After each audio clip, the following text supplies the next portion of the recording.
Next വരുന്ന topic ആണ് grouping and അഗ്രഗേറ്റിംഗ്. Grouping എന്ന് പറയുമ്പോൾ എന്താ ഉദ്ദേശിക്കുന്നത്?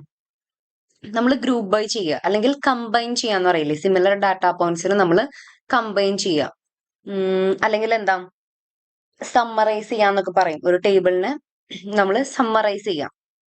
ഇപ്പം ഒരു എക്സാമ്പിൾ പറയുകയാണെങ്കിൽ നമ്മളുടെ കയ്യിൽ ഓരോ ദിവസത്തെയും സെയിൽസ് റെക്കോർഡ്സ് ഉണ്ടെന്ന് വിചാരിക്കാം. ഓക്കെ, ഓരോ ദിവസത്തെയും സെയിൽസ് റെക്കോർഡ്സിന്റെ ലിസ്റ്റ് ഉണ്ടെന്ന് വിചാരിക്കാം. അതില് നമുക്ക് ഓരോ ദിവസത്തെയും കാണുന്നതിന് പകരം ഓരോ മന്തിലെയും സെയിൽസ് റെക്കോർഡ്സ് കാണാൻ പറ്റും. ഓക്കെ, അത് ഇങ്ങനെയുള്ള കേസിലൊക്കെയാണ് നമ്മൾ ഈ ഗ്രൂപ്പ് ബൈ മെയിൻ ആയിട്ട് യൂസ് ചെയ്യുന്നത്. ഓക്കെ, ഓരോ ദിവസത്തെയും കാണുന്നതിന് പകരം ഓരോ മന്തിലത്തെയും കാണാം. അങ്ങനെയൊക്കെ നമ്മൾ മന്ത്ലി ബേസിസിലൊക്കെ നമ്മൾ കാണില്ലേ, അങ്ങനെ കാണുന്നതിനാണ് ഈ ഗ്രൂപ്പ് ബൈ യൂസ് ചെയ്യുന്നത്. ഇപ്പൊ ഞാനിവിടെ ഒരു എക്സാമ്പിൾ കാണിച്ചു തരാം. ഇപ്പൊ ഞാനിവിടെ 2020 എന്ന് പറയുന്ന 22 സെയിൽസ് ഡാറ്റ എടുക്കാണ്.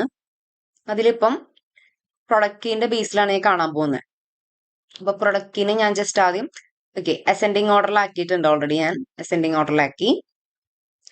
നെക്സ്റ്റ് എന്താ ചെയ്യേണ്ടത്? ഇവിടെ നമ്മുടെ ഹോമില് ട്രാൻസ്ഫോമിൽ ചെല്ലുമ്പോൾ നമുക്ക് ഗ്രൂപ്പ് ബൈ എന്ന് പറയുന്ന ഒരു ഓപ്ഷൻ കാണാൻ പറ്റും. ഓക്കെ, അത് സെലക്ട് ചെയ്ത് കൊടുക്കുക. അത് സെലക്ട് ചെയ്ത് കഴിയുമ്പോൾ നമുക്ക് ഇങ്ങനെ ഒരു ബോക്സ് കാണാം. ഇതിൽ ബേസിക് ഉണ്ട്, അഡ്വാൻസ്ഡും ഉണ്ട്. ബേസിക് എന്ന് പറയുമ്പോൾ നമുക്ക് ഒരു പെർട്ടിക്കുലർ കീ വെച്ചിട്ട് കാണാൻ പറ്റും. അഡ്വാൻസ്ഡ് എന്ന് പറയുമ്പോൾ നമുക്ക് അവിടെ ഒന്നിൽ കൂടുതൽ കീസ് ആഡ് ചെയ്യാം, IDs ആഡ് ചെയ്യാം. അപ്പൊ ഞാനിവിടെ ആദ്യം ബേസിക്കിൽ എങ്ങനെ ചെയ്യണേന്ന് കാണിച്ചു തരാം. ഇപ്പൊ ഓൾറെഡി പ്രൊഡക്റ്റ് കീ ആണ് ഞാൻ സെലക്ട് ചെയ്തിരിക്കുന്നത്, അത് വന്നിട്ടുണ്ട്. ഇനി ന്യൂ കോളം അവിടെ കൊടുക്കുക. ഇപ്പൊ ഞാനിവിടെ പുതിയ കോളത്തിന്റെ പേര് ടോട്ടൽ ക്വാണ്ടിറ്റി എന്ന് കൊടുക്കുകയാണ്.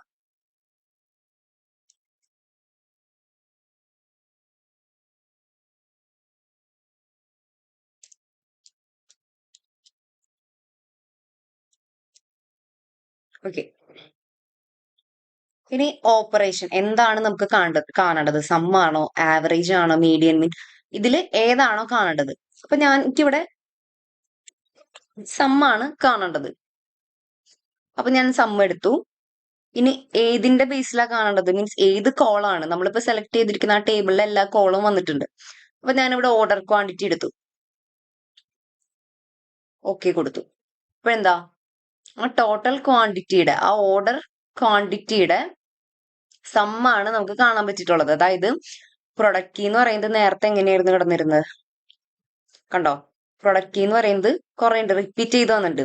ഈ റിപ്പീറ്റ് ചെയ്ത് വന്നതിനൊക്കെ നമ്മൾ ഒന്നായിട്ട് 214 എന്ന് പറയുന്നത് എന്താ, ഇവിടെ നമുക്ക് നോക്കിയാൽ കാണാൻ പറ്റും. ഇതിനെ വീണ്ടും അസെൻഡിങ് ഓർഡറിലാക്കാം. അവിടെ 214 ഒരു പ്രാവശ്യം വന്നിട്ടുള്ളൂ.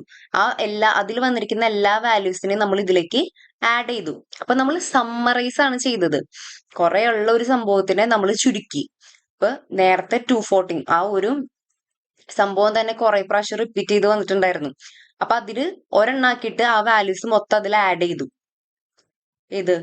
ഈ ഓർഡർ ക്വാണ്ടിറ്റി ഒക്കെ അതിൽ ആഡ് ചെയ്തു. അപ്പൊ നമ്മൾക്ക് ഇങ്ങനെയും സമ്മറൈസ് ചെയ്യാം. ഇനി നെക്സ്റ്റ് ഒരു ഓപ്ഷൻ നമ്മൾ പറഞ്ഞത്,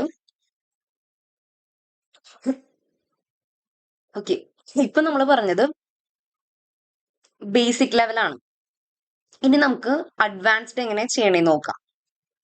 ഇപ്പൊ സെയിം തന്നെ ഞാൻ ഈ 2022 എന്ന് പറയുന്ന ഡാറ്റ തന്നെ എടുത്തേക്കുന്ന ഗ്രൂപ്പ് ബൈ എടുക്കുക.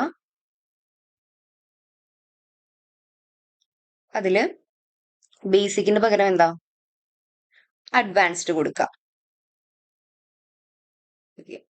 ഇവിടെ ഓർഡർ ഡേറ്റ് വന്ന് ഞാൻ ഇവിടെ ഇപ്പോൾ ഓർഡർ ഡേറ്റ് ഇവിടെ സെലക്ട് ആയി കിടക്കുന്നതുകൊണ്ടാണ്. അപ്പൊ അത് മാറ്റി കൊടുക്കുക.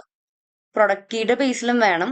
ഞാൻ ഇവിടെ ആഡ് ഗ്രൂപ്പിംഗ് കൊടുത്തിട്ട് എന്താ, കസ്റ്റമർ കീ അതിന്റെ ബേസിലും ഓക്കെ അങ്ങനെ കൊടുത്തു. അപ്പൊ നമുക്ക് ഇവിടെ ആഡ് ചെയ്യാം വേറെ വേണമെങ്കിൽ. ഇപ്പൊ ഞാൻ ഇവിടെ തൽക്കാലം 2 കൊടുത്തിട്ടുള്ളൂ. ഇനി എന്താ, സെയിം പുതിയ കോളത്തിന്റെ പേര്, പുതിയ കോളം ജനറേറ്റ് ആയി വരുമല്ലോ, അപ്പൊ അതിനൊരു പേര് കൊടുക്കുക. ഞാൻ സെയിം നേരത്തെ കൊടുത്ത പോലെ തന്നെ ടോട്ടൽ ക്വാണ്ടിറ്റി എന്ന് കൊടുക്കാണ്. ഓക്കെ, ഇനി എന്താ, സം തന്നെ കാണാല്ലേ, സം തന്നെ കാണാം. ഏത് കോളത്തിന്റെ ആണ്? സെയിം ഓർഡർ ക്വാണ്ടിറ്റി തന്നെ ഞാൻ സെലക്ട് ചെയ്യാണ്. ഇനി ഓക്കെ നോക്കാം.